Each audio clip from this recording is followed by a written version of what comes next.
Welcome everybody to our Committee of the Whole work session today, Tuesday, April 16th. And as we get started on our agenda, we have minutes from our March meeting. And then the first item on today's agenda is our Commissioner Legal Training. And so we'll turn it over to Attorney Hicken. And if Commissioner White, you would pass the microphone to Attorney Hicken to make sure everybody who's watching can hear her. Thank you. Excuse me. All right. So, could you go ahead? There we go. All right. So, I started training commissioners on treaties and tribal sovereignty for Cook County officials in 2021. This training is meant to be like about a half an hour, and it's frankly just too brief in scope and time to learn everything that we should know as county officials in a county that is adjacent to, includes a reservation. So it's meant as a as kind of a preliminary, an overview, an intro to the subject. And everyone here is encouraged to seek out other training opportunities, other education opportunities. In fact, there is an upcoming training that is hosted by Cook County and the Minnesota Indian Affairs Council coming up June 12th and 13th in Grand Portage. So this is one of those tribal-state relation trainings that is specifically designed for state employees. State employees will have priority. But I just sent you all the link to that web page. And you can request to attend as a non-state employee. And I'm kind of hoping that whoever would wish to attend might be able to get a spot, because it's such a distance for most people in the state to travel. Maybe there will be lighter attendance and some spots open for county officials. So June 12th, 13th at the Grand Portage Lodge in Grand Portage. That's going to be a much better opportunity to learn more fully, but these are the basics in kind of my mini legal training format. So what we'll cover, what you should come away with, is a basic understanding of what tribal sovereignty is, where that notion came from, the legal foundation for it, and how or why how and why treaties impact the lands and people in our county, and specifically impact our own county operations, limit our authority as county officials. We'll just briefly touch on property taxation, legal and criminal jurisdiction, and child welfare response. This is for you guys. So if you want to share the presentation, I include this slide so that other people know I don't represent them.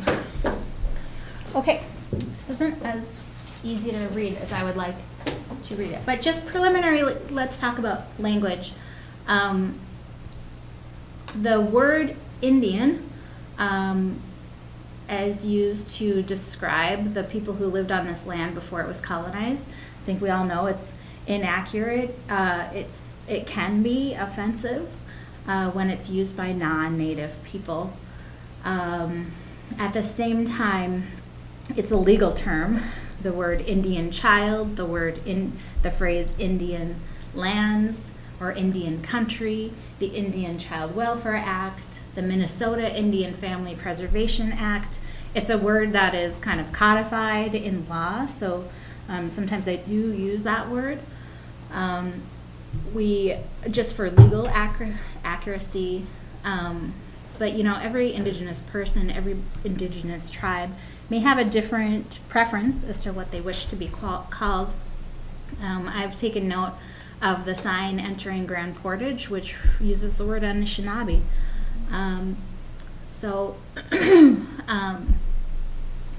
I will sometimes use Native people, and everyone here is encouraged to have the conversations you need to have with the Native folks who you interact with about what they wish to be called.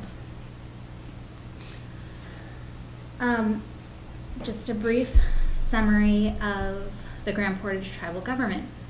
Gichi Onigami is the Ojibwe name for the Grand Portage Reservation. Population 618 as of the 2020 census. The tribal council members are listed here: Bobby DeShaw, Agatha Armstrong, April McCormick, Toby Stevens, and Marie Spry. Grand Portage tribe is part of a larger government called the Minnesota Chippewa tribe. They are a federally recognized tribal government. The Minnesota Chippewa tribe also includes Boys Fort, Fond du Lac, Leech Lake, Mille Lacs, and White Earth. You can find the revised constitution and the bylaws of MCT at their website. You can find rules about elections, the authority of officers, and other topics at that website. This is just the first half of the first page of the Minnesota Chippewa tribe constitution and bylaws.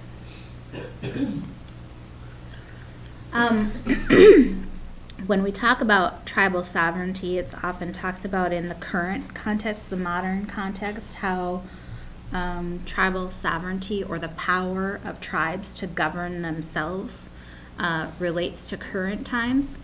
But I'm going to ask you to think a little bit about where that idea came from. Because before Europeans ever came to the United States, tribes were governing themselves. They were practicing diplomacy between tribes and among tribes. They were negotiating government-to-government agreements among themselves, including on issues of trade and hunting. And these powers of self-governance and sovereign status were not extinguished, not fully extinguished, when Europeans came to the United States and when the United States was established as a country.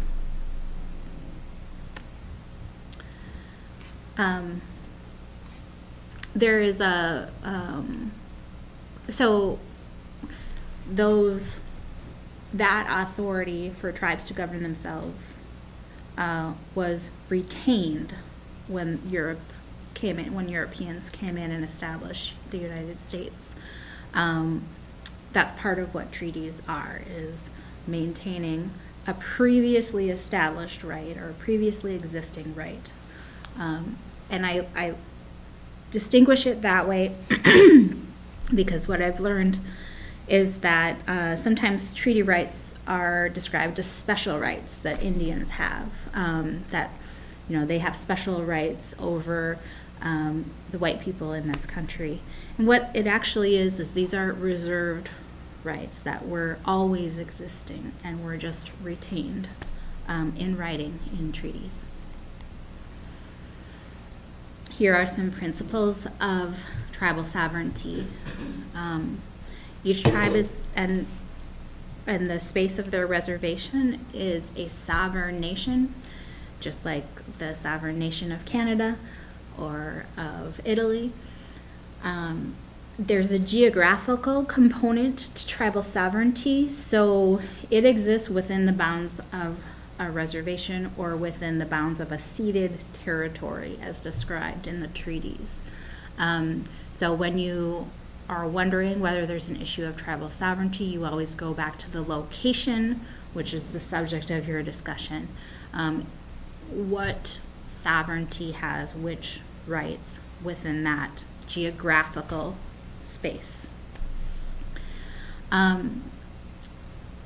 Sovereignty exists such that the tribal government retains the control needed to preserve the tribe's own internal relations. So again, that authority to govern their own community, their own relations, customs, and social order. But Indian tribes are described as quasi-sovereign because their sovereignty can be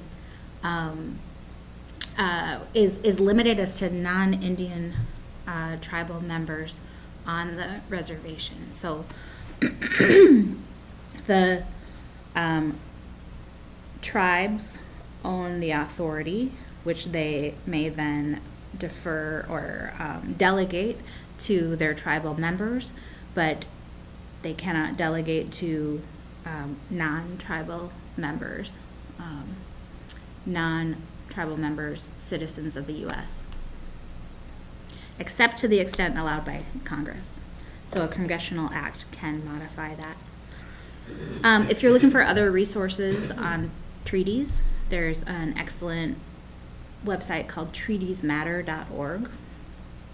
So I recommend that one. Treaty is a binding agreement between two nations. So in this case, between the United States and whichever tribe, Minnesota Chippewa tribes, for example. It's not a treaty between the state of Minnesota and the tribal entity, but between two nations. And tribal nations are at that same level of authority as the United States.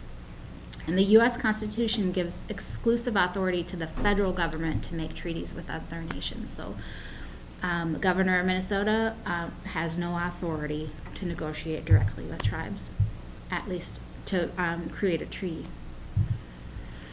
And this is a quote from the United States Constitution: treaties are the supreme law of the land. Treaties made under the authority of the U.S. are the supreme law of the land. So we are, here we go.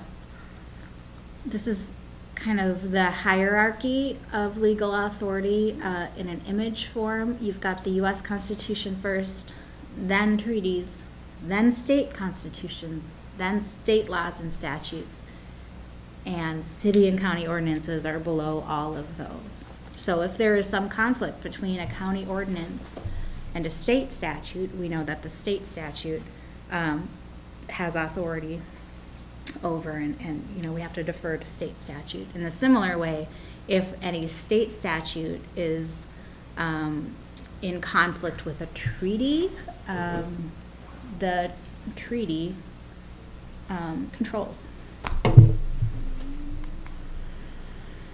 A little history, if you didn't get it in high school. French and British colonial officials were negotiating written treaties with leaders of tribal nations before the United States was created. They were the primary method for Europeans to acquire the permission to live on the lands and the ceded territories that were described in the treaties. And they were peace negotiating, a peaceful resolution for conflicts over lands for both sides. There are 25 treaties affecting lands and Native people in Minnesota, and those were ratified by the United States beginning in 1805, in what is now known as Minnesota, I should say. Treaty rights are described as usufructuary. That's the best try I have at pronouncing that word, which means they relate to the right to use and benefit from a property, while the ownership of the property belongs to someone else. So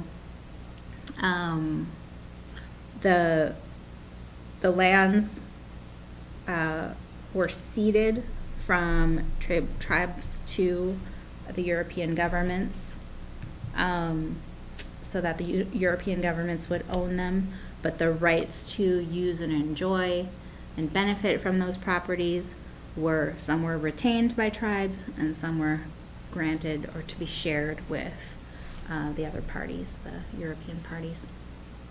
I kind of touched on this already, but treaty rights belong to the tribe, not to the individual tribe members. So it is the tribes that govern how those treaty rights affect and benefit their own tribal members.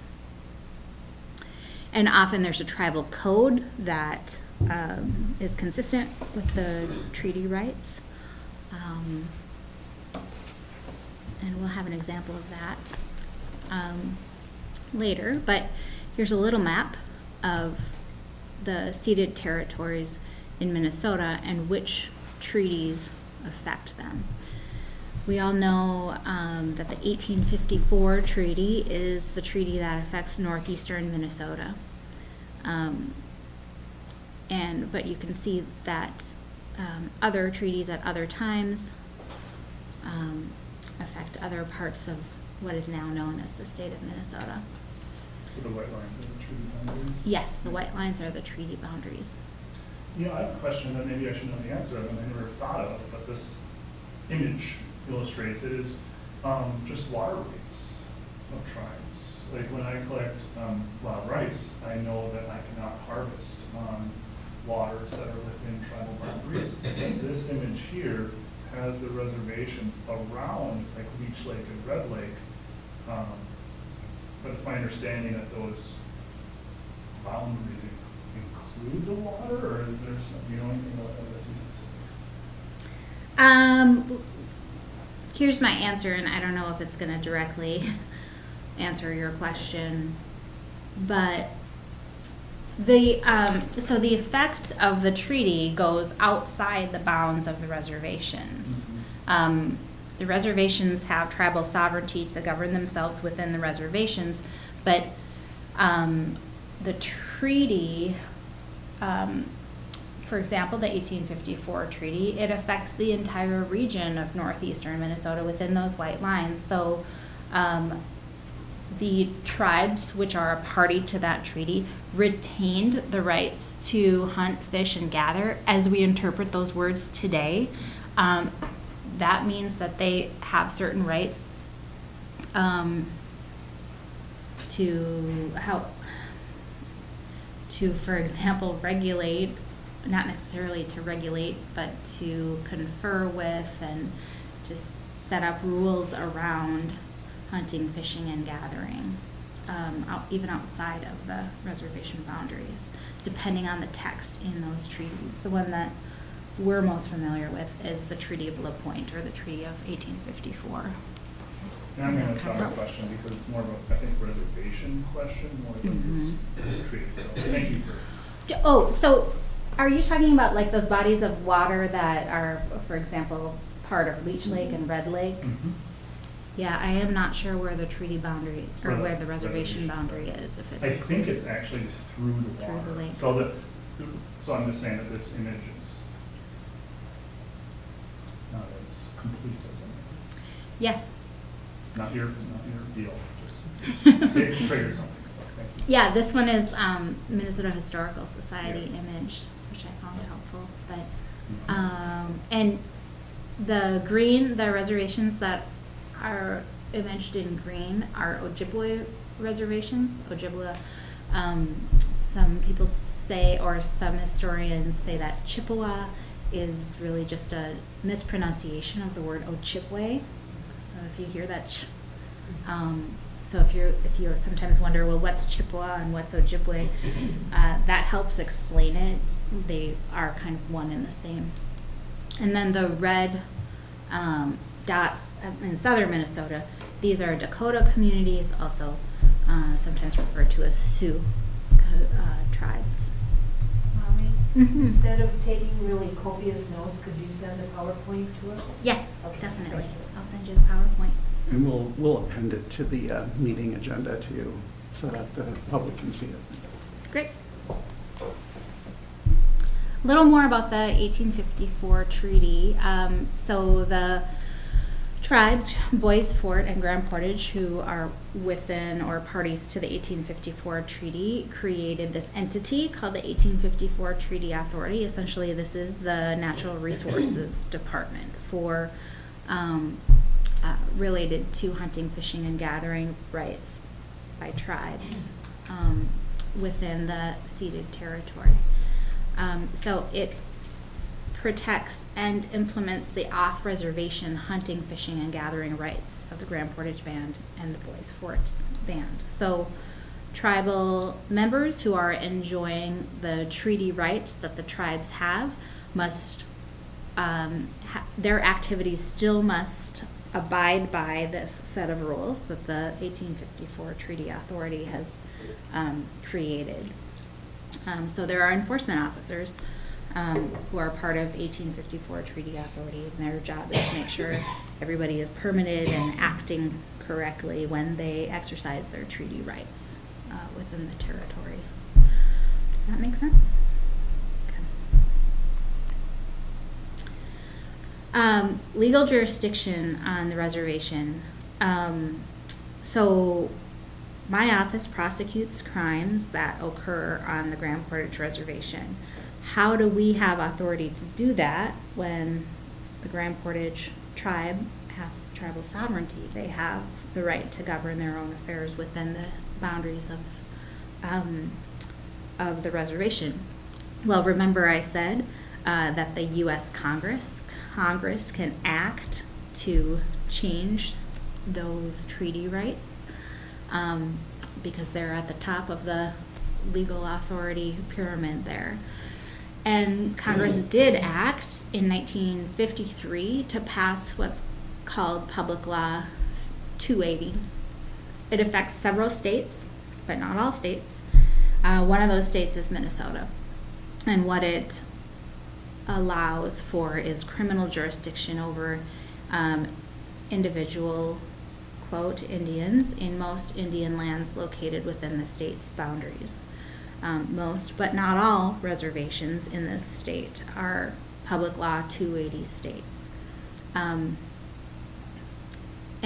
so that allows us criminal but not civil jurisdiction. And I'll go into that a little more. The amendments in 1968 permitted states to retrocede or to grant back jurisdictions to tribes.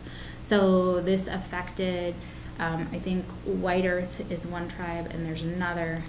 Red Lake was never part of Public Law 280, but White Earth and another tribe in this state were retroceded back their jurisdiction over criminal cases.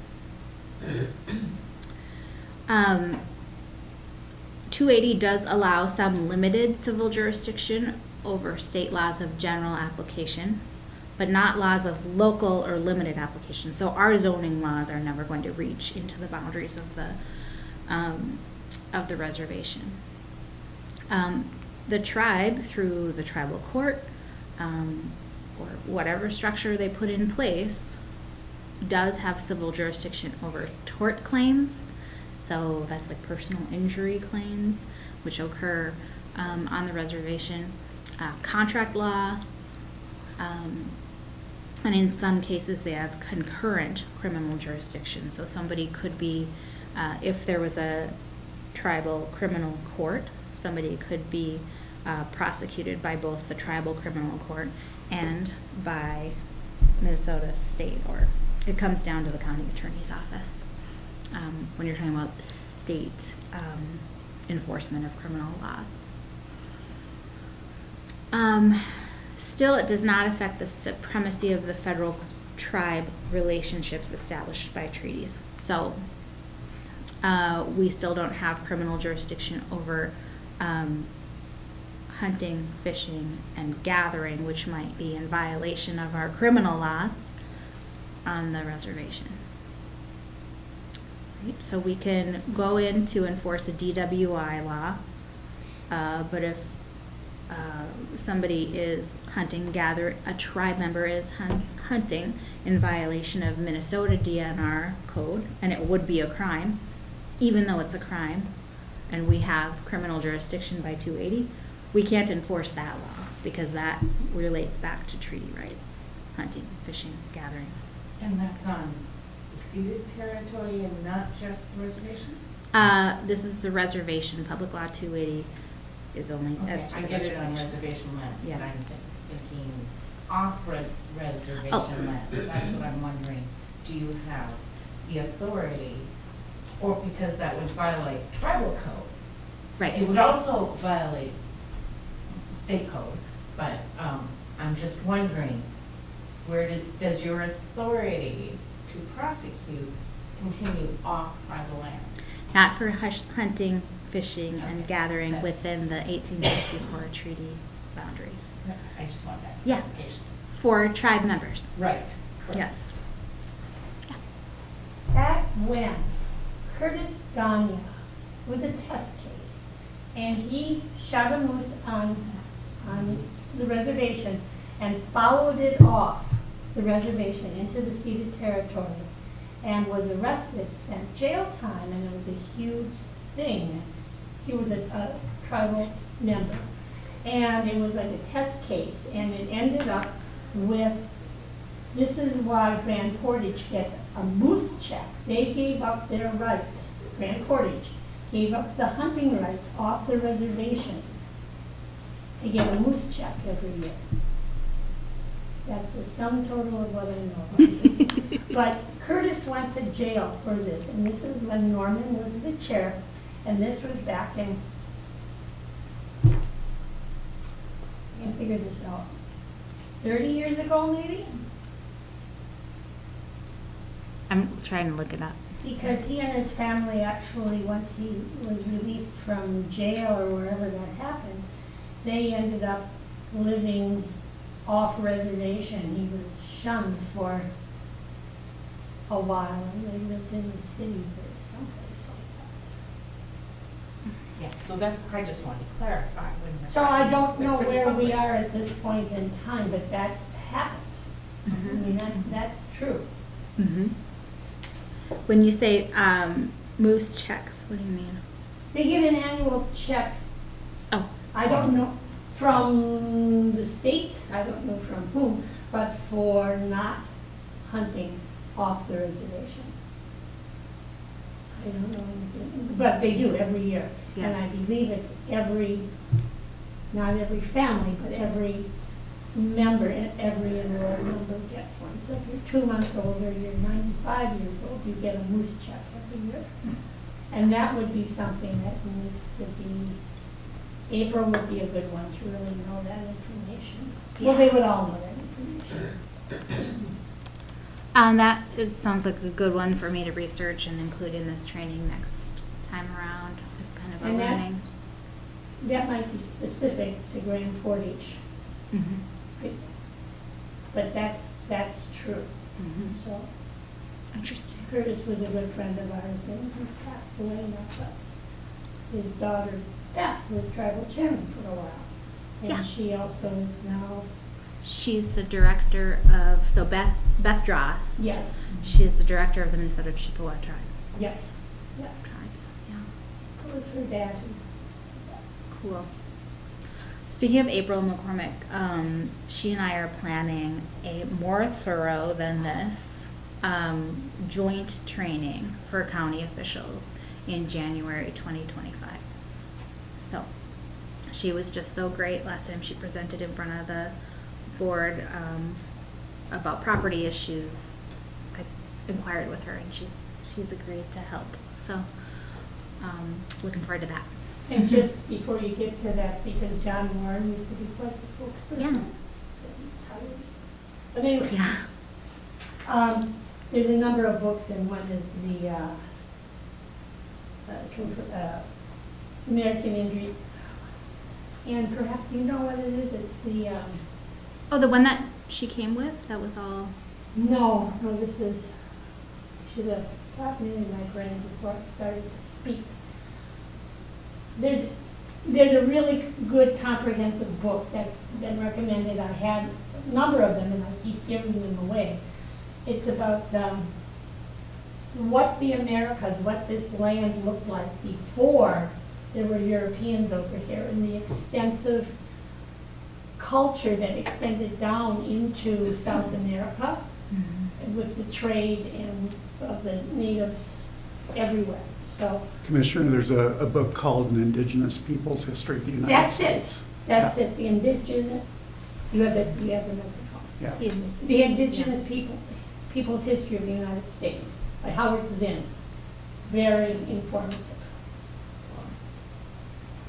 The book that April brought here when she presented in front of the board, I've since ordered that book. I had it in my office, but now it is also in the law library upstairs, just those two bookcases.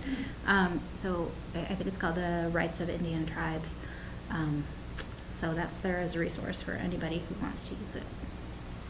When you say county officials, can we make it for department heads as well? Because I think that would be really big. Some of us have had Yeah. the EMC training, and others haven't, but, and same with the state training, if we could get folks up there, I think that'd be really valuable. Yeah. Spread that understanding. Yeah, I agree. Folks up where? In Grand Portage, in the state training. The state June tribal 12th. relations June training. 12th and 13th. I'm sorry? The state tribal relations training, Yep. June 12th and 13th. Yeah, I think that any of our county employees who are interested should apply to go, and I think we could share that information around. Cool. Can you put that? Thank you.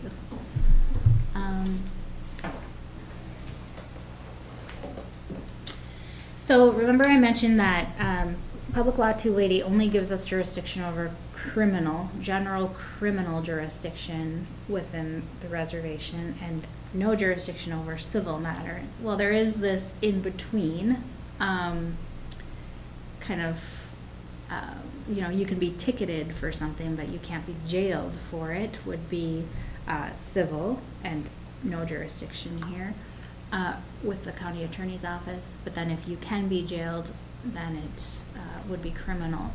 So I kind of tried to make a graphic that helped to explain this. On the left side, criminal or prohibitory laws. These are the types, the general criminal laws, which we may enforce on the reservation, including DWI, drug possession, assault, but also some driving conduct, like driving after cancellation. IPS stands for inimical to public safety. So these are folks whose licenses have been canceled as a result of a criminal action, like repeated DWIs or criminal vehicular homicide or operation. Those folks are driving after cancellation, IPS. That's a criminal law that we are allowed to enforce.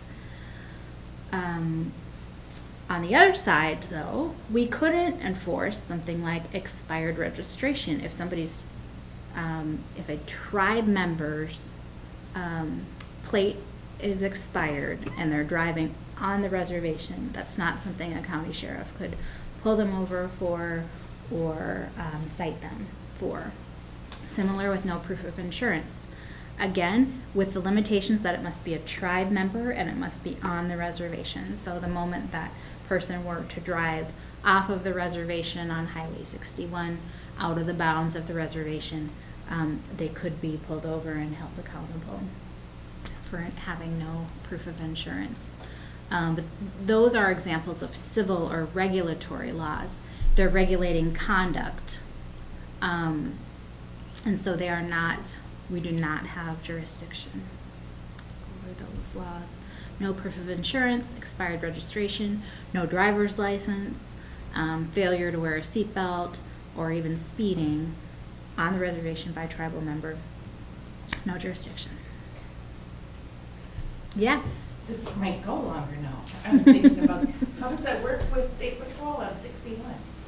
So 61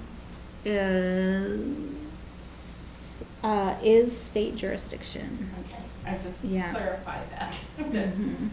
That goes through the reservation, but they really don't have control. It's still state, federal at the border. Okay, Right, that Minnesota Trunk Highway. that's what I thought in my head, but I wanted to just, something changed, okay.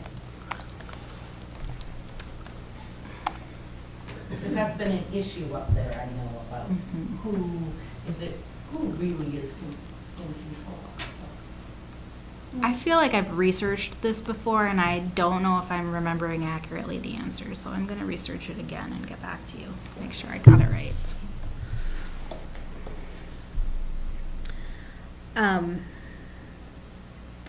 So Red Lake was excluded from Public Law 280.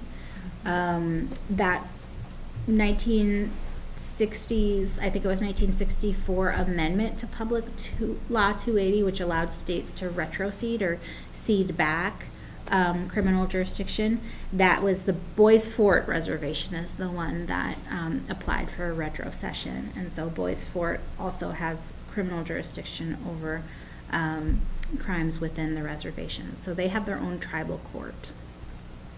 Tad Johnson, who is a University of Minnesota chancellor, but also a professor of Native American Studies for the university. He teaches this state tribal relations training, and so if you go in June, you've met him. Some of you may have already met him.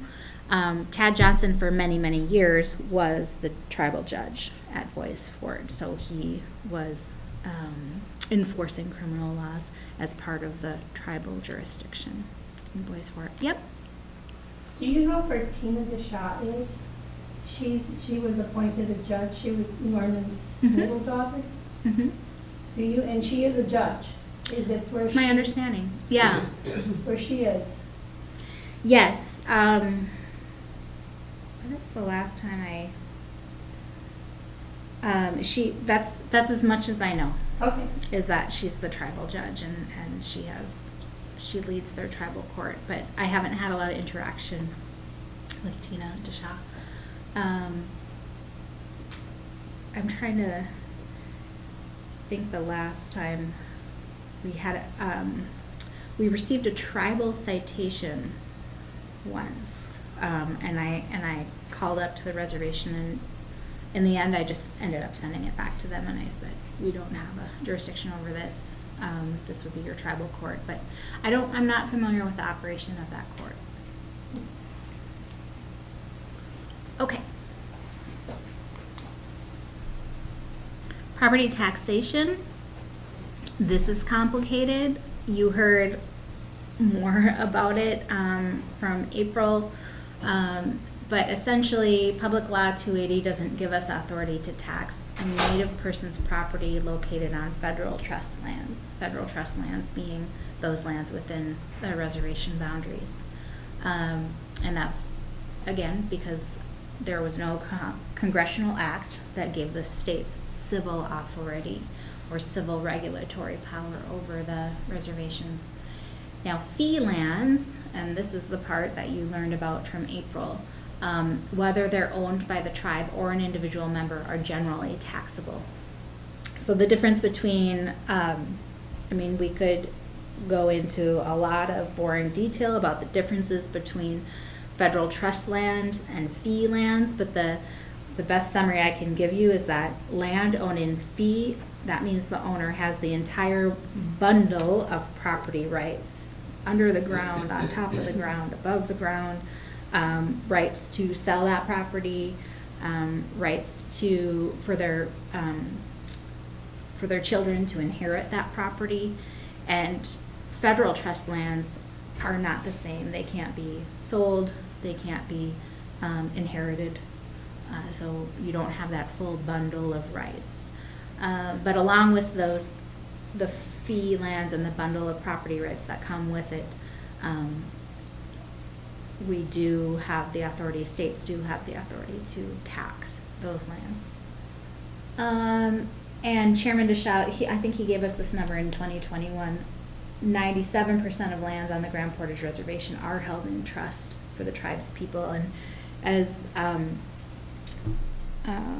Councilmember McCormick described in her presentation, that's a lot more than in other reservations in the state. There are a lot of fee lands scattered all throughout other reservations, and that really impedes the authorities. That kind of breaks up tribal authority when the fee lands are kind of break up the federal trust lands. It complicates everything. And it also means that the folks who own that land have to pay tax. I want to talk about ICWA and MIFPA. You may have heard of ICWA, the Indian Child Welfare Act. This is a federal act related to children taken out of, Indian children taken out of their homes. MIFPA, the Minnesota Indian Family Protection Act, is the state's, Minnesota's, codification of ICWA.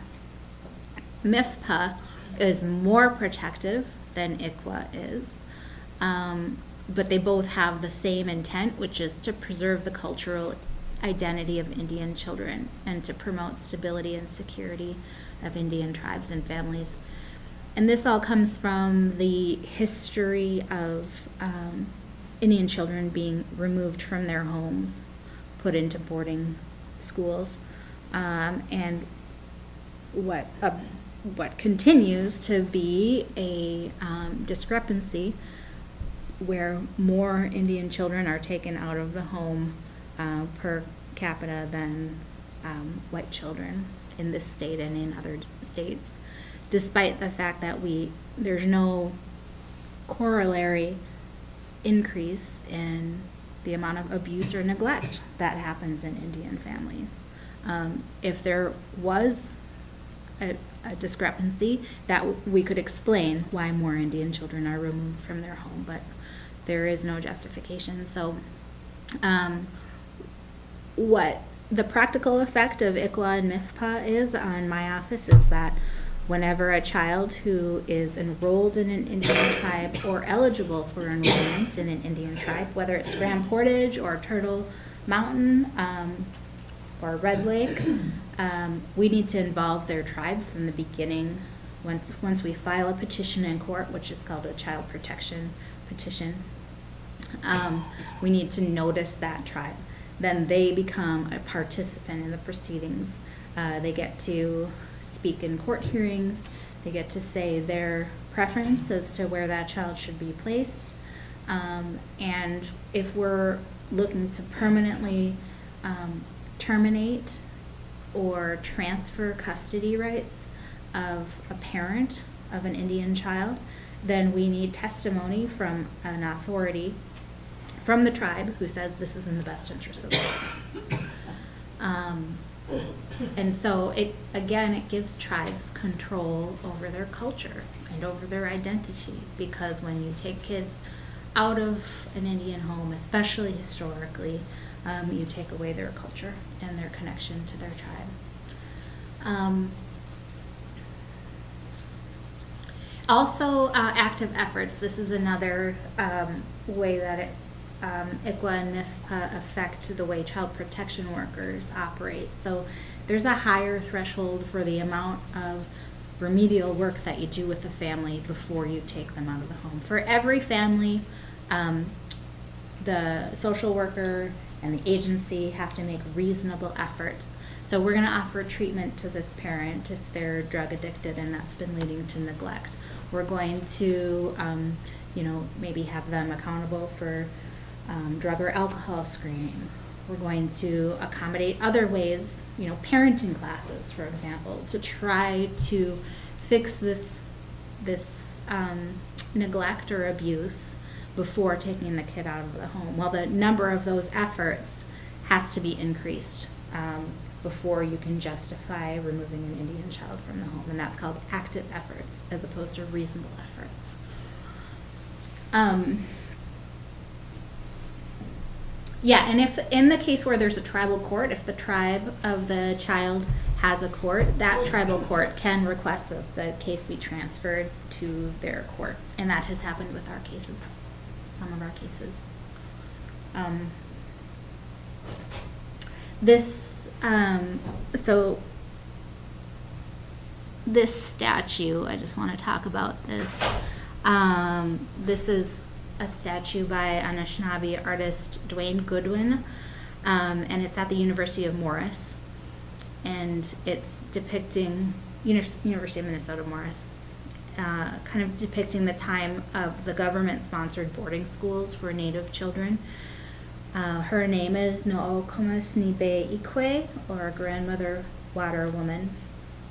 That government policy of Indian boarding schools was devastating to families, and it was part of the federal policy of assimilation. So we're going to extinguish tribes by converting their children into a white culture, into a European culture, and designed in part to strip children of their native culture, cutting their hair, punishing them for speaking their native language. So, you know, this grandmother water woman is protecting the children. The University of Minnesota Morris is on the grounds of a former Indian boarding school, so it's an important sign of that.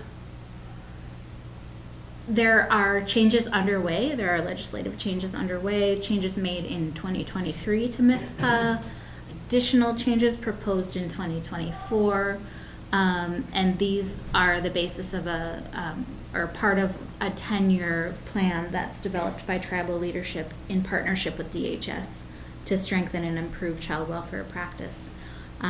So because these changes are not finalized, I didn't go into them. I'm going to wait until they become finalized and kind of better interpreted and defined before I describe them to you. I'm not fully understanding all of the changes yet, so look forward to that in the future. But one part of the legislative changes are that the legislature supported significant investments into Indian child welfare, including increases to the Indian child welfare primary grants for tribes and for urban American Indian organizations. So those funds are going to tribes to assist in implementing the changes to MIFPA, because MIFPA has become even more protective of Indian children and Indian culture as a result of the 2023 changes. Each tribe gets an additional $80,000 to hire staff to respond to ICWA and MIFPA notices. So, because one of the problems that we've had is when we send those notices to the tribe to say there's a child who's enrolled in your tribe involved in this court action, there's no response, and that's in part because many tribes don't have the resources to hire somebody to specifically respond to those and like meaningfully engage in the process. So that's in part what the additional funding is for from the 2023 changes to MIFPA. I want to talk a little bit about our specific agreement between Cook County and Grand Portage as it relates to social services response on the reservation. So back 20 years ago, the Cook County Commissioners and the Grand Portage tribal government, they were responding to a kind of a pattern that the tribe saw as harmful of the county coming in to intervene on the reservation without really including the reservation government or the leaders and the child welfare workers on the reservation in their response. So they agreed on a protocol that is in writing, and in the last couple of years, Alice McIntyre and I have worked to reduce that protocol from the formal language into kind of a more easily followed plain language version that social workers can easily interpret.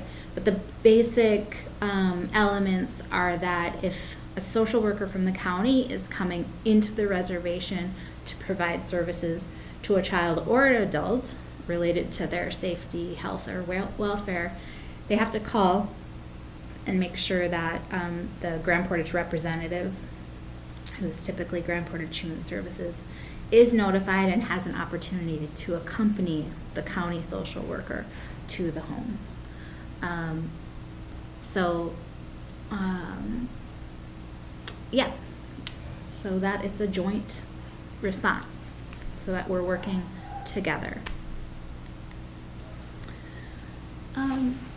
So here are just the goals that I think we should have related to treaties and tribal sovereignty and our own education. We should understand the laws which limit our authority. We should respect the history that backs them up.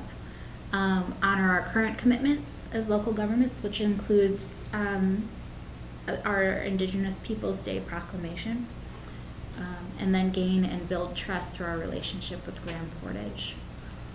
It only helps us to better govern and serve our entire population if we can do that. So this is a photograph from the drum circle outside of the County Courthouse in 2015 when we designated Indigenous Peoples Day in Cook County. Here's a big long list of sources. And this is, I'll include this in the PDF that I share so that you guys can see these. Thanks. That's all I got. That was more than half an hour. Apologies. Well, it was very helpful, and we appreciate and look forward to continuing education to help us broaden our understanding. All right, you bet. Thank you. All right. Well, at this point, item C is looking at a document that we've already reviewed initially, our Commissioner Handbook. And we've incorporated some of the changes into that were recommended by this group. And so this is a last opportunity to kind of look at it, study it, and discuss it before bringing it forward to adopt. So we'll turn it over to Attorney Hicken. Yeah, I didn't see this item on the agenda until today. I'm sorry. It's not ready for its final discussion. It's gonna have to. Okay. Yeah. I'm glad, because I got a list here. Yes, you All right, probably then did. Yeah. I still need to incorporate the changes that we talked about, some of the changes at least, that we talked about at our committee of the whole in February. So that I'm gonna file with the board packet Okay. by the deadline this week, so that you can see it next week, and if we still need more time, delay it one more time, I don't know, but, so look for that. All right. I would like to bring up one thing Yeah. that I thought of since we had our discussion. You know, you look at a document a million times and you always come up with something else. So as board chair, on a quarterly basis, I'm reviewing our travel expense reports, responsibilities, and as you all know, I'm really, I think equity in our positions and having a similar workload is really important. So we have nothing in our handbook about if something changes mid-year. So a new committee comes up, there's something a commissioner can't do because of obligations on the same day or something. There's no way to address that in an immediate fashion. It says, you know, we can come before the board and vote on something. Is there some way or fashion, and help me think about this, commissioners, how we can address that in a short-term approach? Over time, over years, our workloads got really skewed and nothing got dealt with in the interim other than at an annual meeting. And so how do we address changes that happen during the middle of the year? Madam Chair, if we just go to the section of if we just go to the section of the assignments, we could just write in a line, if changes are needed throughout the year, they will be brought before the board. I'm just wondering. Are you talking about, like committee assignments? Yeah, committee Because assignments. 'Cause there was a line in there. there is a about- line in there, but it has to be voted on, and if something comes up, I'll give an example. That's not what So, it said. I think we should look at the language. that- okay. Yeah, which page? I was just trying to. I didn't write down the page number, but it said there's a primary, there's an Mhm. alternate, Right. and if Mhm. neither one, that person reaches out to somebody else to cover that. Mhm. Right, but I'm talking about if something Change. additional comes up, something new. Like a new committee. Yeah. Like the Kansas regulation. Yeah. You know, we may not have time if something suddenly comes up and then somebody just goes. I'll get, the example I was gonna state is when the USDA said we have $20 million for the US Forest Service, and we need by April 23rd to come up with a grant. I just went. I didn't ask anybody, I didn't have authority to go, I just went. I think as board chair, that makes sense, though, that It that does. authority would. But, It yeah, should be so if I broken had up. something else, you know, I just feel uncomfortable making that decision on my own, and I'm wondering if we can have a way where if something comes up, two commissioners can decide to switch something or do something informally if need be. I still think if they're gonna make it permanent, it should come before the board so the entire board knows about it. If something comes up unexpectedly, yeah, it's fine, you guys Yeah. figure it out. But then it comes back to the board if we're going to make that permanent change. So Okay. everybody knows. Okay. That would be mine. So maybe just something indicating if there's an immediate need, arrangements will be made with commissioners, but a permanent change would come back before the board for a vote. Mhm. Okay. And I think as being the board chair, you often have information that shows up before you rather than, before it shows up to anybody else. And to act on it or to take action on it, whether it's you that actually goes to a thing or if you say, hey, Ginny, this is right up your alley. What do you think? Just for that one shot, just to do, I think that's perfectly Okay. legal, acceptable. And if We want there's- it in the handbook. I mean, if there's a need to communicate about those situations to the board, you know, you can let me know and I can get a message out to everybody. We can have guidelines, but we can't cast it in stone. You know, we have to be flexible. Yes. All these committees that come up, you know, whether it be, you know, childcare, whether it be cannabis, is kind of like, I thought it over, okay, I think I can do that, or, you know, and then you get so deep that then all of a sudden you can't say, no, I would be interested, but I can't do it. So- Well, and what happens oftentimes is with new committees, we don't have dates. We say, yes, Jenny, you're going to participate in this, you know, cannabis discussion, but then the date is selected and it's something you can't do. So I just want some flexibility for us. I just drafted some language. Tell me if this seems to address what you were talking about. So I put this under chair responsibilities or the description of the chair's duties.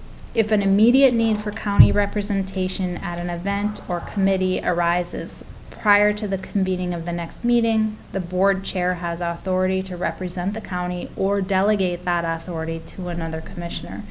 In these circumstances, the chair must notify the board of the circumstances and results at the next meeting, and the commissioner who represented the county shall be prepared to give a report to Thank the you. board. You're so good with words. Okay. I'll put that in there. Thank you. Any other items? It might be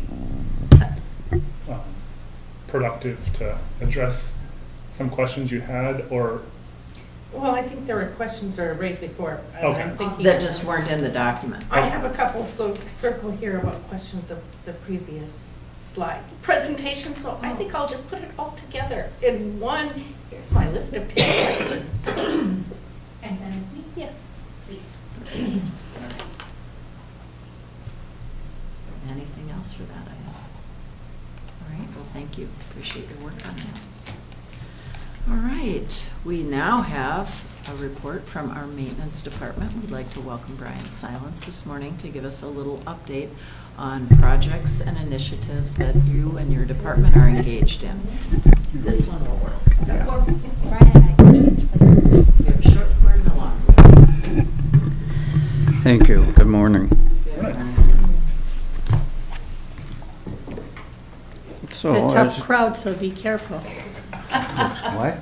It's a tough crowd, so be careful. I know. I'm scared already. But, so you know, we do take care of 21 buildings, 5 boat landings, 1 cemetery now, 17 vehicles, the Pappy Wright baseball field, and a little bit of work out at the Passion Pit. You still doing work out there? We pick up the trash and recycle and I didn't realize. some of the there was messes that are left there, so we do that. And for the public, you want to share how many staff you have to do all of that work? Let's see, I have Jim, Troy, and David. and Troy is part-time. And then we have 2 cleaners, Rich and Caleb. So this information here I have for the last year, we had 457 tickets, work orders. A lot of those are more than one item on there, so there's a lot of things that go with that. Some are simple, like bring coffee to the meetings. Others are patch and paint the daycare at the YMCA. Draining, cleaning the pool was a big thing that we did this last year for the pool. And Jim was out with a broken ankle, so it was Troy and I that did that, so it gets to be a lot of work. It takes a full week of taking everything down and fixing it and bringing it back up. Out of our tickets, we have 170 for the public health up there. We've done a lot of moving and patching, painting, new furniture, trying to find space for people up there. The LEC is our next biggest, is 82 tickets. We have 23 at zoning, 51 at the YMCA, community center is 38, and then there's just a bunch of other smaller numbers. Administration was 25, but most of those were all bringing coffee somewheres. So those are the things that we do. Some of the bigger projects was, like I say, cleaning at the Y, the pool, and then we were short a cleaner for a while, so we cleaned up there for 3.5 months. And James helped there a few times with us, so. The things that we're kind of looking at are a new roof for the community center. That's a big deal this year. We had a lot of shingles blow off during the winter this year, so that's one thing James and I are trying to get moving. We had frozen pipes and stuff at the highway department this year. That was a 3 or 4 day project to get that all back working. We replaced some heaters this year at the Goble building, the 4-H building. We had a little bit of work here on our heating system through the winter, mostly in public health, where we've changed and chopped up offices and they get less airflow and things there, so it's a little bit harder to regulate the heat.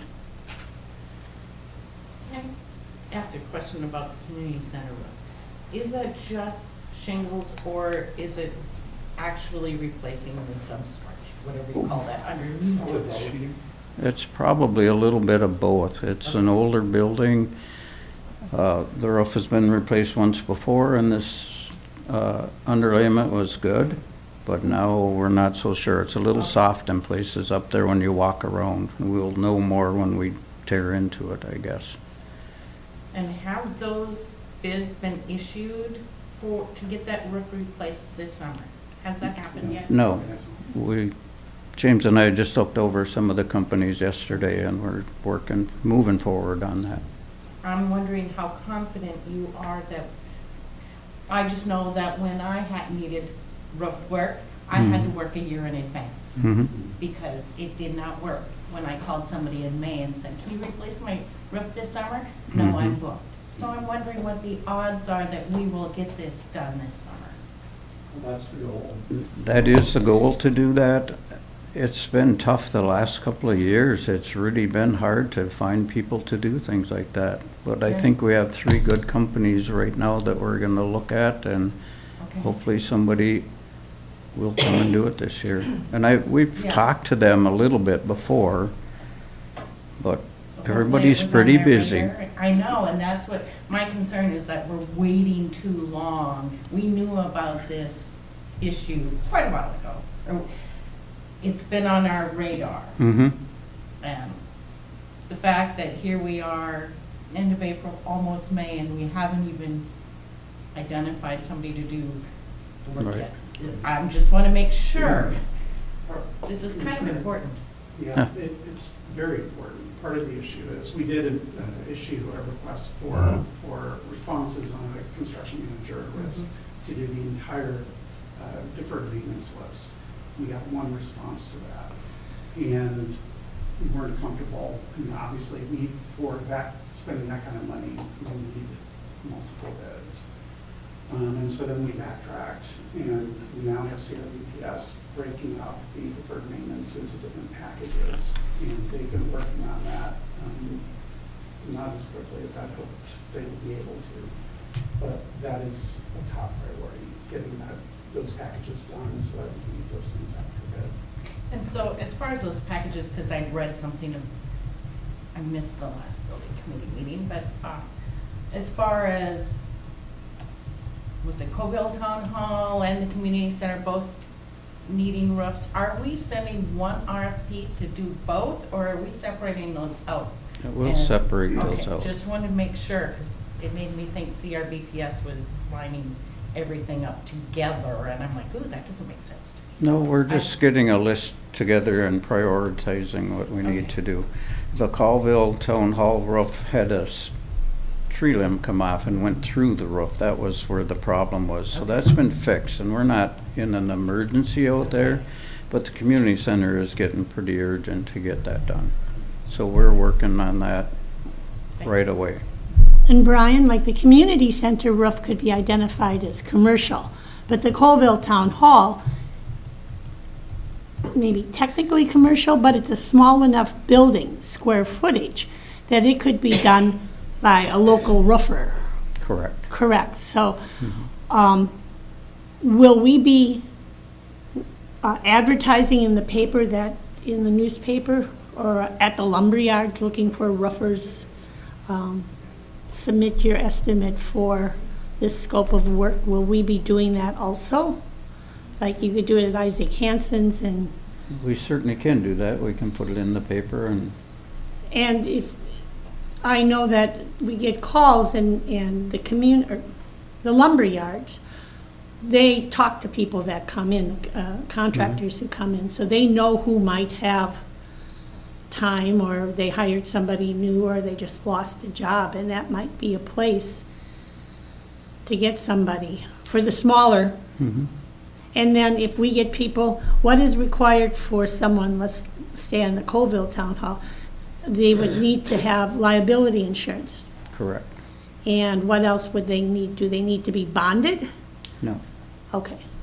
And we've done this in the past before, and I have taken the specs and I have taken it to each of the lumber yards. I've put it in the laundromats and all around, Okay.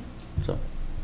One thing to be clear on is there are lots of people who do roofs and do roofing, and then there are companies that have, an established reputation. I mean, I think we want to be careful that we're hiring somebody whose work Exactly. is reputable, Sure. who's going to stand behind it.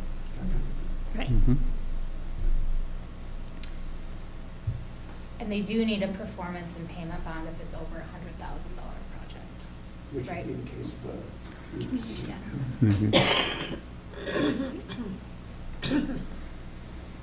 So,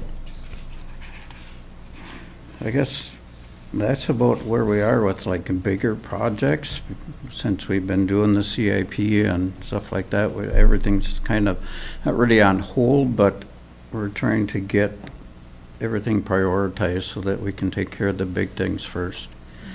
We have some boiler issues here. Our boiler's getting old, the jail boiler. The small one was replaced, but the two other ones have not been replaced in 20-some years, so we had some work to do over there this year.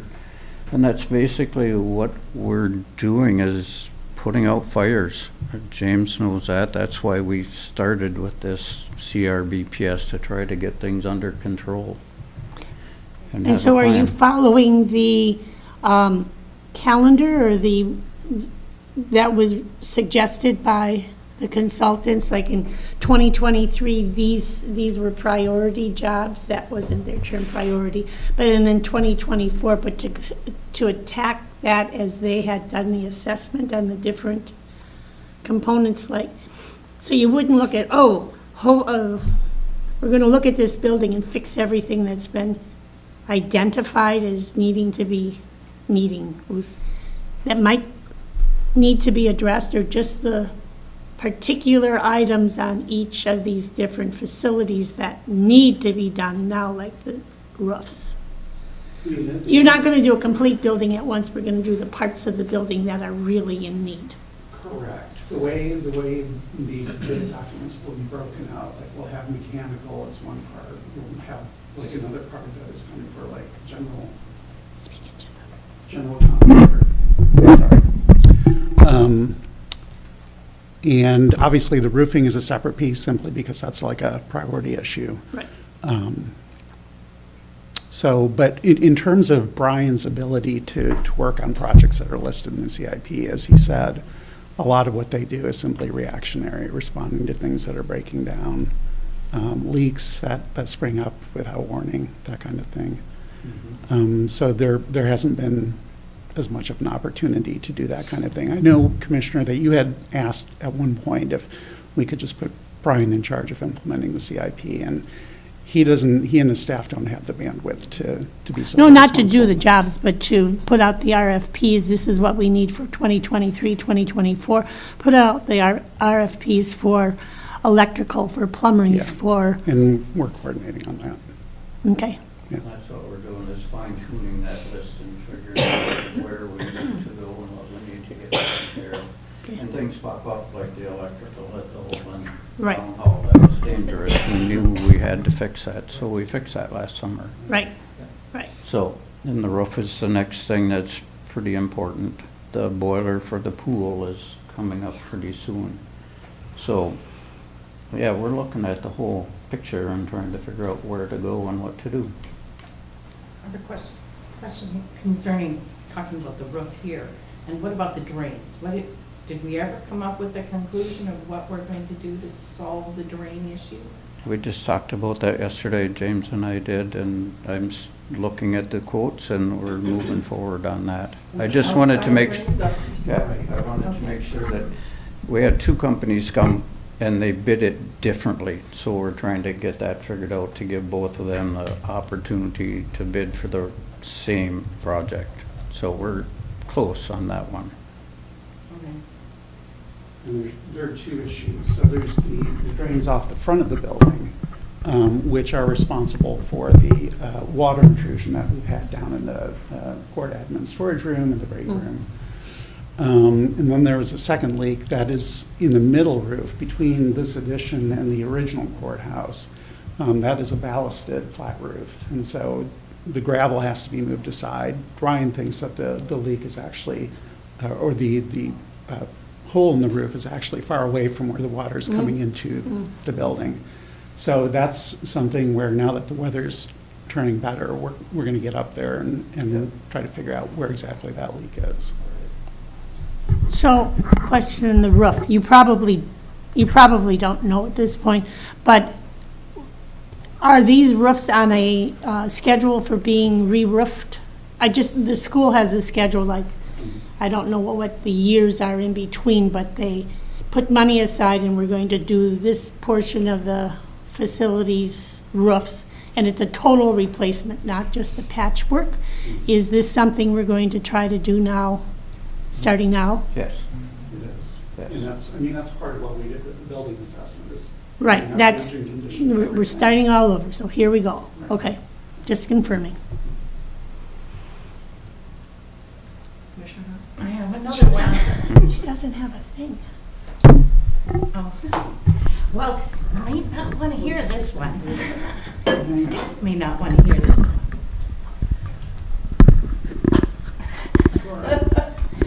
I am wondering about the rationale for bulletproof glass at the auditor's office and the assessor's office. And what was the need presented to require bulletproof glass rather than just what we currently have? Commissioner, I could respond to that. There have been some specific things recently, which I'm not going to go into, which have raised concern about not having bulletproof glass in those locations. And that went through the security committee, and the glass that we put in was to make it for COVID and everything and make it a little more secure for them.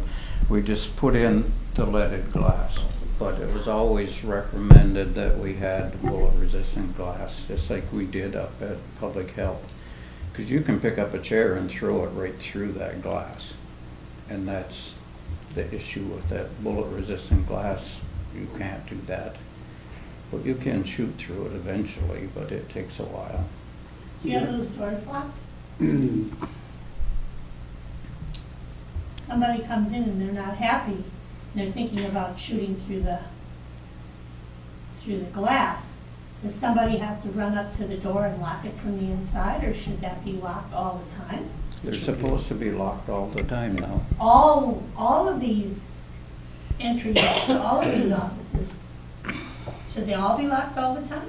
I mean, when there's a service window, then yes, Oh. those offices should be Okay. locked. I mean, not all offices Not- have service windows. No. And that's a touchy subject about, how secure do you want it? You still have to deal with the public at some point, and they still are gonna come back into your area at some point. So, I'm glad we're having this discussion. I think it's good to have this discussion out loud. And I feel for people who maybe feel threatened. And I appreciate you sharing that something has occurred. I want to know, is this an ongoing threat? Is this a one-time threat? Have we dealt with it in some other way? I just worry about the way it looks to the public, that that maybe we are not welcoming, and it goes against our strategic plan of being a welcoming, service-oriented organization. I'm all about safety, but there's also the other side of it. What is the impression we're giving to the people we serve? And we know that bulletproof glass is hard to hear through. What we currently have on some places, it's not working, and they complain, and we have to go outside and open the door anyway because we can't hear. People can't hear. So I wonder about certainly want people to feel safe, but there's also reality of if we have issues, what is causing those issues, and what else can we do to address those situations? So one thing I would point out is there were issues when the school district put in bulletproof glass a number of years ago. Commissioner White, who was on the school board at that time, is well aware of that. And there were some concerns that it would create an unwelcoming environment. It was about educating the public that this is for the safety of kids and for staff. And it has worked very well. The school does not appear to be an unwelcoming place. You just go to the front door, you come into the vestibule, the interior doors are locked. You indicate who you are, you have an appointment or who you're going to see, they create a badge for you. But it's very friendly and it's very welcoming. So I would just say that the bulletproof glass is not something that creates an environment that's unwelcoming. It just helps the entire community to know that we care about the people that are in that building. Commissioner And I White. would like to add that, how come you sounded, is this on? The signing in at the school, if there were an emergency for a lockdown, then they know who's in the building and who hasn't been able to get out yet. It's a safety thing. Where is everybody here? And did those visitors, are they somewhere safe?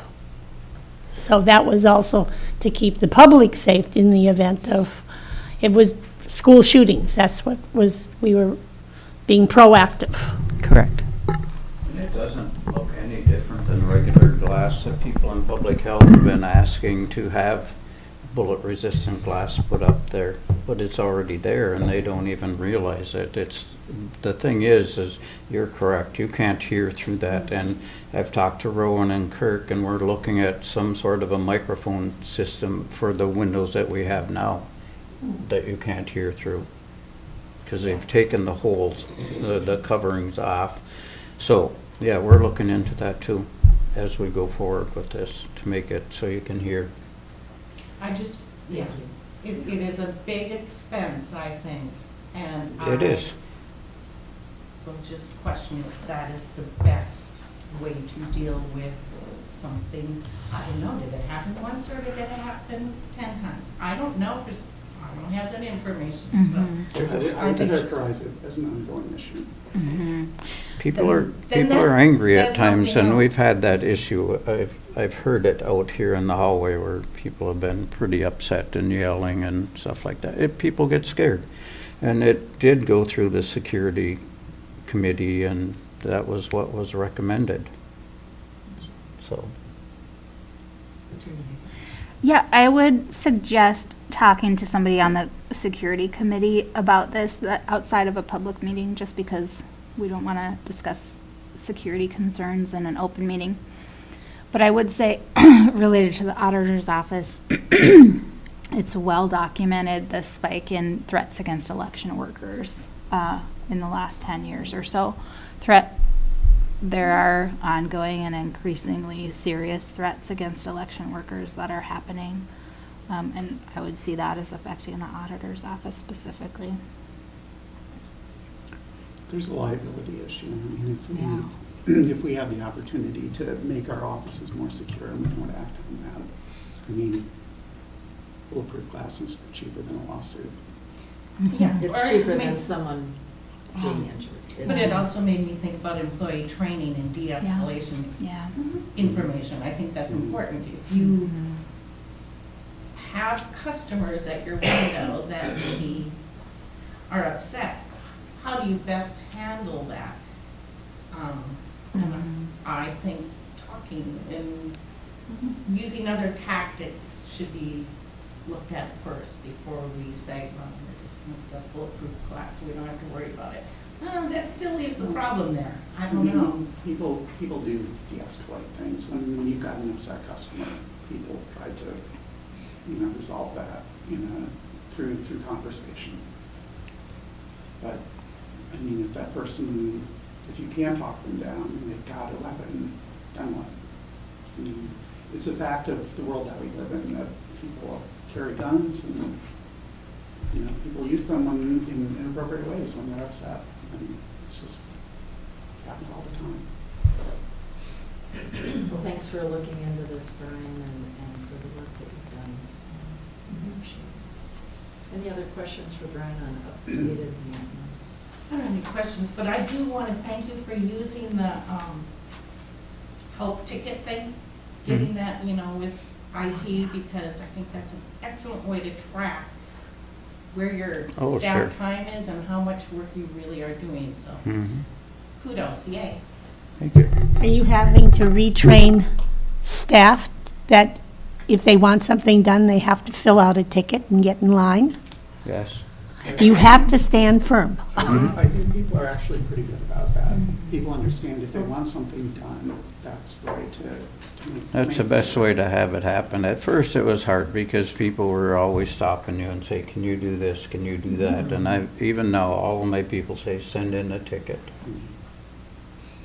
I should have sent in a ticket for my key card. Sorry. Did you break it again? No, but just when I popped in there. Oh, you I popped didn't have in, a yeah. ticket yet. Out of line. I also just wanted to thank Brian for his unending work.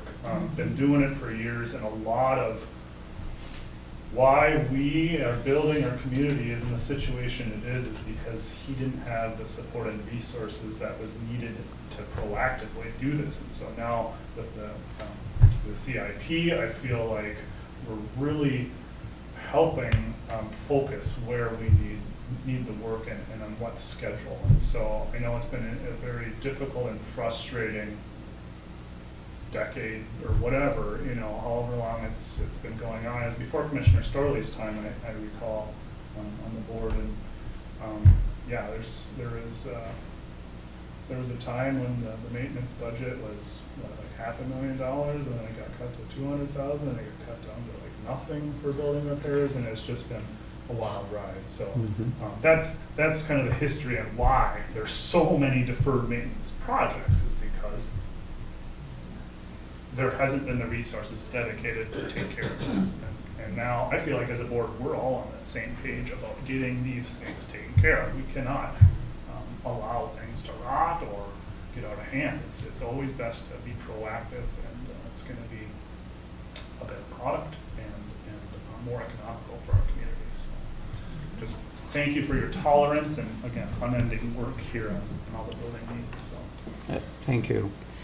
And 25 years goes pretty fast, so things get old fast, you know, so it's hard to keep up with all that stuff, so.